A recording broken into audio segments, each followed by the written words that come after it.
scrub the I'm coffee lucky if I thing get very mine much. rinsed, usually. Yeah, I feel and the only reason I rinse it is because I put milk in it. So it'll get nasty if I don't rinse it. Oh. More Facebook Live changes. Oh, hey everybody. Hi. Hello. I think you're hardwired in. Yeah. So good. Our live lately's been, I've watched a few and they've been pretty iffy. Well, you should be But this looks great. Yeah, I'm just getting an adapter. I didn't have an adapter. Oh. Don't you have a dock? No. Oh. But I ordered one. Oh, well, don't get one because it'll ruin your life. I've had two, so that's fun. I know I was going to steal one, and then you had all of your stuff plugged into both of them, and I was like, oh. Oh, no. Oh, that's a router. Yeah. Oh. I have one in Hi, here. everybody. We're technology. Look at how mangy we are. I know. Gray V-neck sweaters. That's right. Gross. No, We look like what the is 90s. happening? We're blending in with your wall. Like, Yeah. we're the most boring. I try not to wear, I don't own any tan or beige or any of those crews because I feel like I'm already tan. I'm already beige. I don't have any real color anyway. So. Yeah. See, I have a lot of red, so it works. Yeah. A lot of red, a little bit of olive. Yeah. That looks nice on you. I can see that. Yeah. Thinking about buying some stuff for Greece, Oh, yes. but I haven't managed to pull the trigger yet. Well, you'll do it right under the wire so it comes so you can throw it in your suitcase right when we leave. Right when we leave, or it comes 2 days after we leave. And then I'll be like, I wish I would have had this. Also have had that happen. Yeah. Mm-hmm. Last minute people. Yeah. That's what happens. Okay, well, good morning. Announcements Good from morning. This is so strange. Shelley. Yeah. It's nice because by 2 o'clock in the afternoon, I just You're pretty cooked. frankly don't. Frankly, my dear, I don't give a damn. So, okay, so over the summer, we will be having varied live dates and times, i.e. 9 a.m. Surprise. We'll have some morning times, some afternoons, and we're also going to have, this is Shelley's brainchild, beautiful idea, some mentor interviews. So anybody who has any expert opinion on anything, please reach out to Shelley. We'd love to have you as a guest on the show. We've got a few coming up about social media and ADA website compliance, and I'm not sure what maybe Clubhouse, or I'm not really sure the one guest, Ashley Smith, I'm not sure what she's talking about yet, but that way you're hearing about all different kinds of things, not only from Rachel and I. You can also always catch and as a reminder, you can always catch the replays on YouTube or in the live group or in the group. But definitely, Shelley, anything that doesn't have the F word. Maybe we'll have a better chance of that earlier in the day. Maybe so. I don't know. Yeah. So any episode, as they say in Sesame Street, any episode that is not brought to you today by the letter F will be on YouTube. Good one. And we have a lot of other stuff out on YouTube too. So you should definitely go check out YouTube, like our channel, and all the things that you were supposed to say about YouTube. Subscribe. That is what you do. Like and subscribe. That's right. All right. Yes.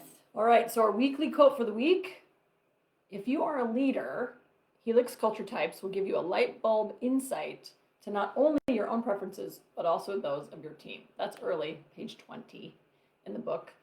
And the Helix bit is, you might not, if you're only a book reader, you might not recognize Helix, but Helix is our new dashboard that has all of our amazing new assessment. It has new tools. It has a comparison where you can compare yourself against somebody else. It has a lot of good tools, and we're constantly building out that platform. So if you are not on Helix and you're interested, you should definitely check it out. I'm sure Shelley can put you a link. We actually have a new website launching. I don't know if it's live yet, so we'll put the link in the comments. Yes. So exciting. Yes. Okay, weekly writing prompt. What is a fear you'd like to get over? What's yours? The fear of being in the newspaper. It's top of mind today. Yeah. I'm in the newspaper, and I don't really like it. It feels very exposing. You're in the newspaper for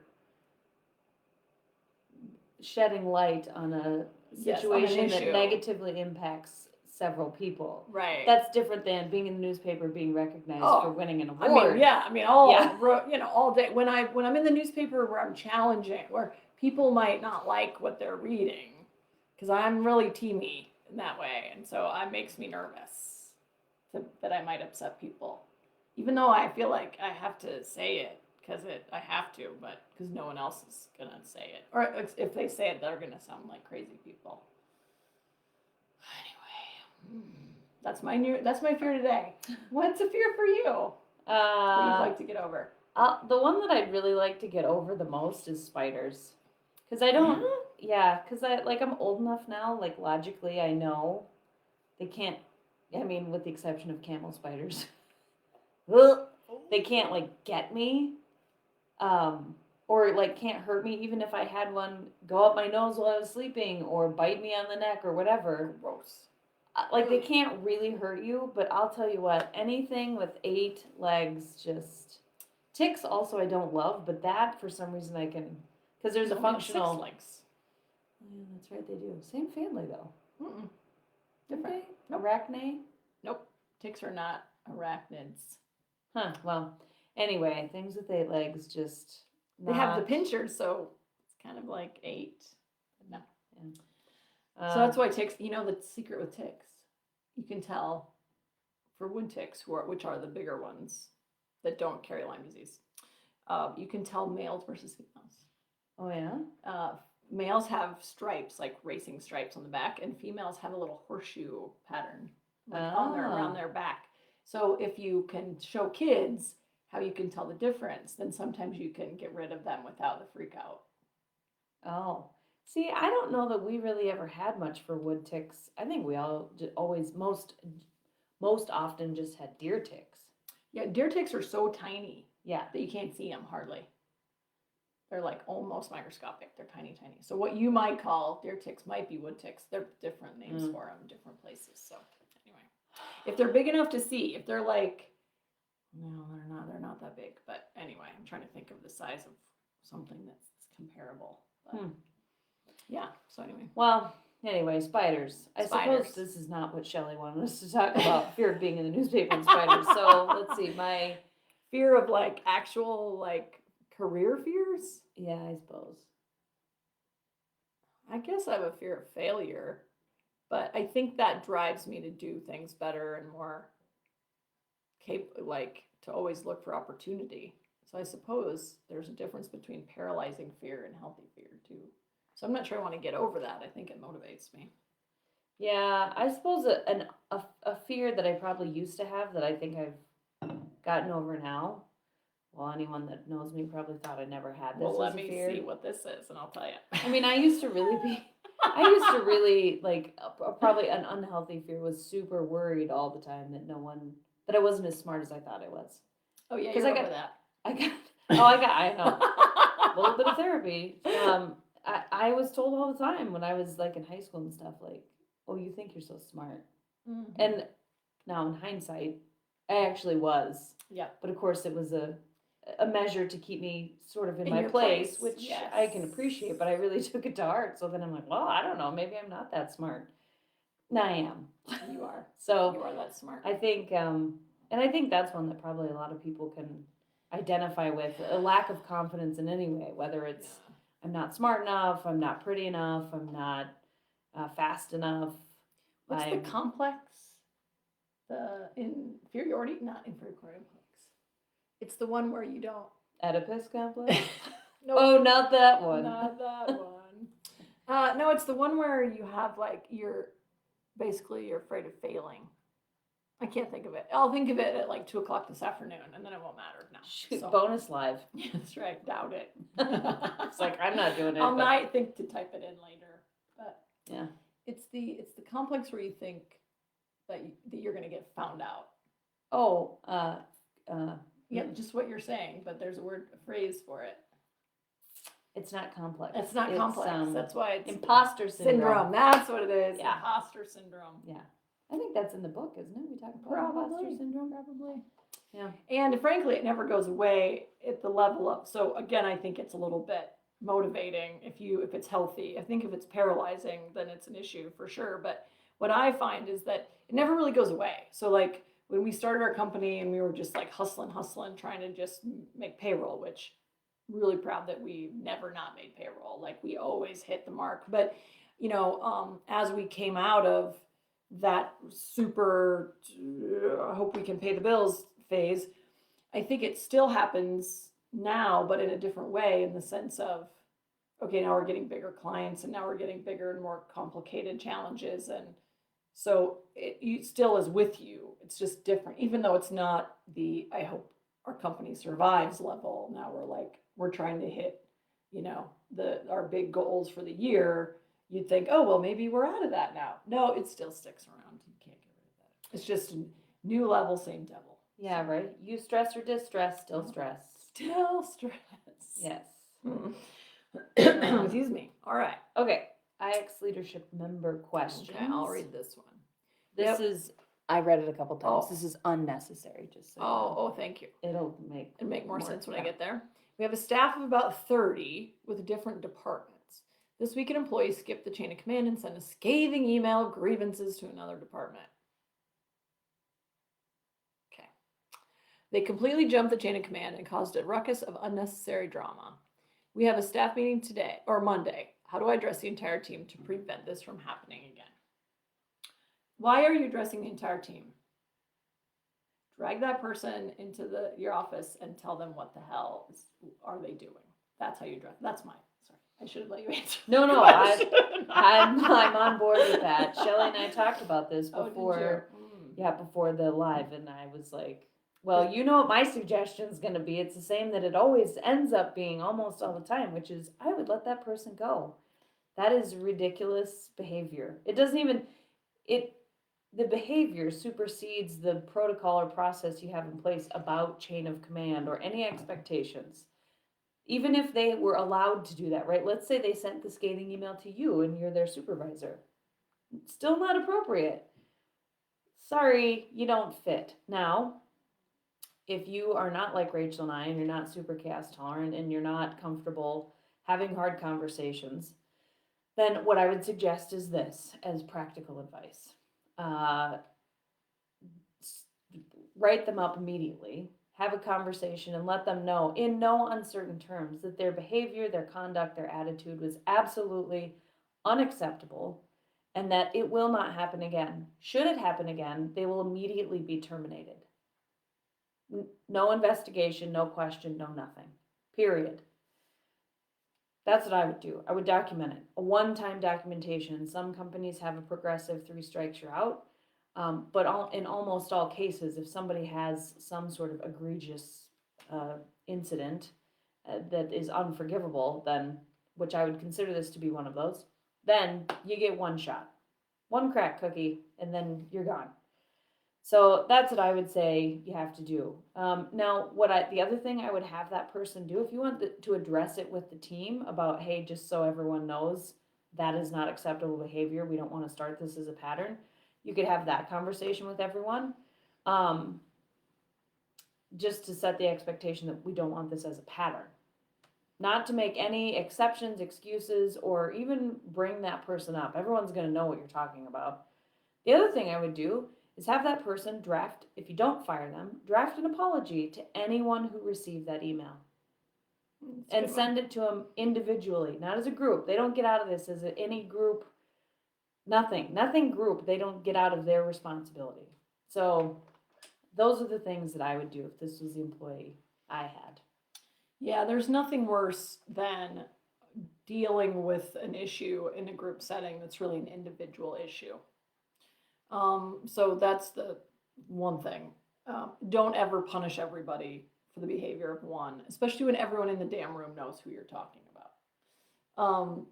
The other thing too, that's I think underlying some of what we're saying, or the importance of the why that you do it that way, not only because you have a human in your space that's toxic and needs to work elsewhere, but really what happens in a team and work environment is the culture devolves to the worst behavior you allow. So if you allow that kind of behavior without sudden, swift, and decisive action, then what you're doing is you're giving up your leadership authority to that person. Because if you let them do it, then they're now running the culture of your company. And so you have to make sure that you are setting a standard that you hold people to, and that is the way that it should be in your company. If you let people don't not reach that standard, then you're abdicating your leadership to that person, and your culture is going to suffer over time for sure. And frankly, if you let this go, it probably means that you've let less egregious problems go and fester, and there's probably lots more going on here. So I doubt that everything, and then this person sent this terrible email. Usually there's other things going on that made this person think that they could get away with sending this terrible email. Mm-hmm. So yeah, this person is probably going to give you well, I got a bad email from blah blah that you never handled. Oh yeah, you should talk about that. To which you would say, we're not talking about that person right now, because that might actually be true. But if you decide you're going to make a change, to Rachel's point about this could be a systemic issue, if you're going to make a change about that systemic issue, you have to say, we're starting from now. Don't let that person drag you back through 10 years or 5 years or 6 months of, well, when Alice did this and Jimmy did that. Nope. Sorry. I'm the responsible party. This is what we're doing moving forward. We're not talking about any of those incidences. We're talking about this one right now. And that is all. Walk them to the door. Yeah, that's what I would do. But can't. Okay. Well, and if you keep them around and you just discipline them, and then I guess one thing I guess to ask you, Meg, is if let's say that you're already short-staffed and you can't give up a human because literally you can't fill shifts or whatever. What happens what do you do with someone that you keep on, but you want to not discipline? That's not the right word, or I don't know what HR word it is, but how do you have them become an active member of the group or productive member of the group, as well as making sure everyone else doesn't feel like they got away with shitty behavior? Well, I mean, the people will say, well, so-and-so gets to act however they want. And you say to them the same thing you say to the person who's trying to get away with it.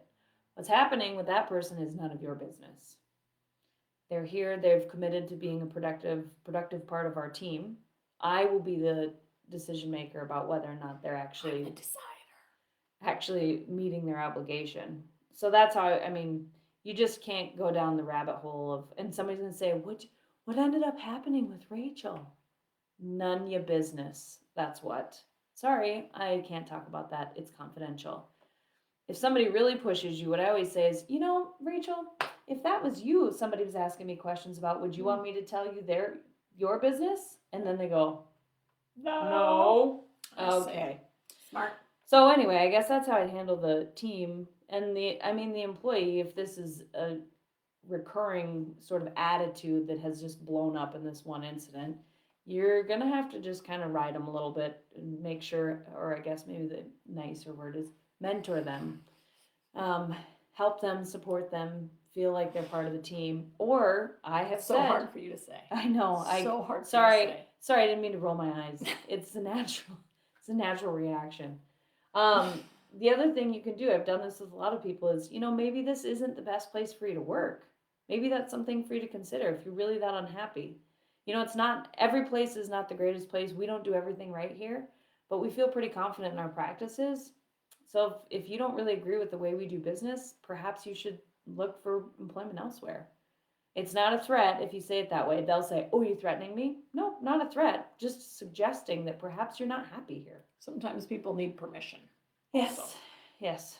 So those are some of the things that I would do. I would keep them on a tight leash, frankly, because if they did it once without even thinking and sent it out, they're already looking over the edge of the I want to leave here cliff. They're certainly dating it. Sometimes you just gotta help. That's right. Throw a little gravel under their feet. Yeah. Banana peel. I like it. Okay, I've been avoiding my break room at work. One of my coworkers said some unkind things to me in a meeting last week. How do I address this Ick. ick and get my break room back? I'm going to defer to the person who has better answers than me for this. Just team-driven answers. Yeah. That's all. Yeah. Well, there's a couple things. I think it's important to be reflective about the incident with the unkindness. And what is your perception of the unkindness? Did everyone else think it was unkind? What did they mean to say? Maybe they just said something badly. If you really felt like they were being jerks intentionally to you, then who the hell cares what they think? And use a break room as you want. I think that there's a couple ways to do it. One is you never use a break room again. You have a confrontation or a conversation with the person who said unkind things to you to say, hey bro, did you mean to be an asshole to me? Because you were, and it really upset me. Or you don't give a crap about what they have to say and you enjoy your life. Those are pretty much the three options you got. And so it's up to you what you decide. I think it's, if you have an interest in having that conversation, even though it feels anxious, the best thing about it is to do it now. The longer you wait, the harder it is, the more it gets bigger in your mind, the more other things happen that you read into that might not be true. Like, deal with it right now. We talk about, in part 3 of the book, we talk about, I think it's the marathon? Runner's curve. The runner's curve section in the book talks about why it's important to have it done right now. And I think somewhere, Lord knows where, probably on YouTube or somewhere, we talk about the experience cube and some conflict resolution tools. So to check those out, look through those, think about how to use experience cubes in the book, and really think through. And if you're not comfortable doing it, challenge yourself to use the tools that you have available to walk through that idea of what do I actually want to happen? What do I know? What are feelings? What are facts? Some of those things, and really get to the heart of it and have the conversation right now, because you really don't know. You just have your sad feelings, which I totally understand, and it sucks when that happens, and it's really hard to be brave enough and to find the courage to have those conversations, but I think you should do it sooner. That's my advice. Otherwise, you never use the break room again, or you use the break room and don't give a shit about what else is going on in there. So it's kind of the 3. What do you think? Yeah, I agree with all of that. I think a really important aspect that most people forget about, because it's easier to forget about it than to deal with our own shortcomings, or whatever you want to call them. It's right here if you want to drag it over there and read Yeah, it. do. Okay. Oh, click. There you go. Huh. It's Nice. Fussy. Carry on.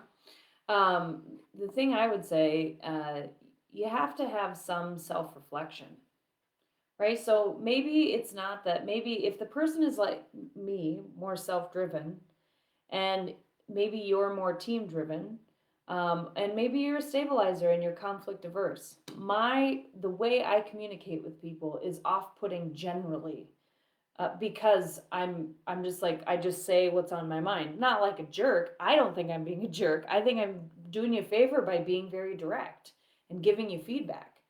And whatever I might say to you might seem like really horrible and off-putting. Shelly and I actually sort of went through this cycle for a while when she started working for us, because I would give her direct feedback and she was processing it and thinking, oh God, you don't like me, or I'm not doing, I'm not performing well enough. And really, I was just like, listen, we can't screw this thing up, which has, in my mind, nothing to do with Shelly, more to do with the function of the business. So think about who you are. If you haven't gone out and taken the Helix yet, you should do it, because that will help you understand a little bit about how you receive feedback, not just what the feedback is. And that might sort of inform a little bit of your feelings. And I think it's important to remember that if someone's pushed to a point of giving feedback, whether they do it badly or not, if it's critical feedback, chances are you have done something to upset them, whether that's a performance thing, an attitude thing. Maybe they just don't really like how you do your life. But it's not worth living without using the break room, or using the break room uncomfortably for the rest of your life to not have that conversation. Pro tip, if you want to have the conversation, I would have it about business. Say, in the meeting, You gave me feedback specifically about pick out whatever the business part is, even if there was a whole bunch of stuff in there about you personally. You gave me feedback about how I use the calendar. And I want to know, I want to understand better what about that, you and I aren't on the same page about. Don't make it about them. Don't make it about you. Make it about the business function and how you can work better together. Yeah, the other part of that also is that it might not have shit to do with you.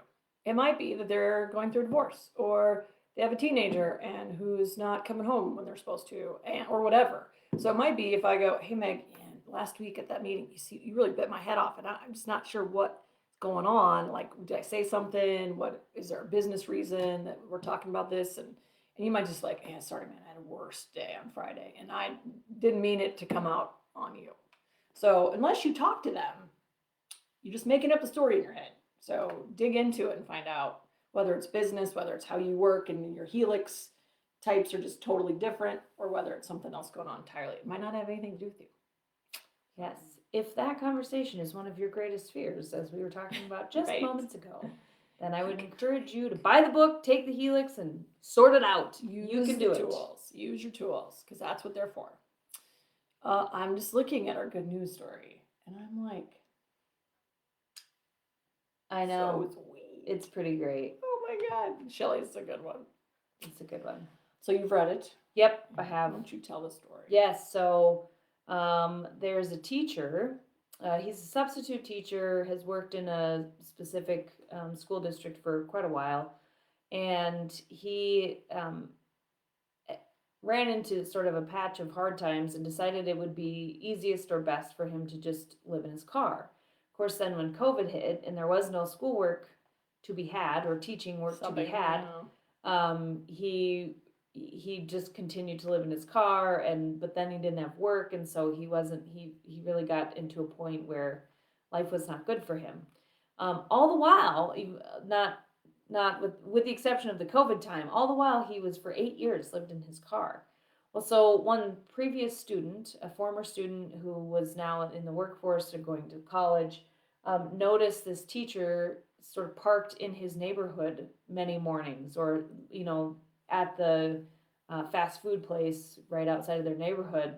So he finally he stopped and visited with him and figured out that he was living in his car. So he gave him $300 immediately, so he could go get a room for the night. And then he started a GoFundMe and raised, he thought he would raise like $3,000 or $4,000. He ended up raising $27,000 for this teacher, who is, this is the part that really was crazy to me, 77 years old. I know, he's so cute. Oh, so cute. Raised $27,000, presented it, the kid, and he's probably not a kid, this gentleman, he's a young man, probably early 20s, I would say. Along with the mayor of their community and a whole bunch of people, presented one of the big, huge checks to Mr. V for $27,000 on his 77th birthday. I mean, this is the thing. This is like blows my mind. And he says and I just wonder about his story and how he ended up that way. He said the $27,000 he's going to use to pay off some debt and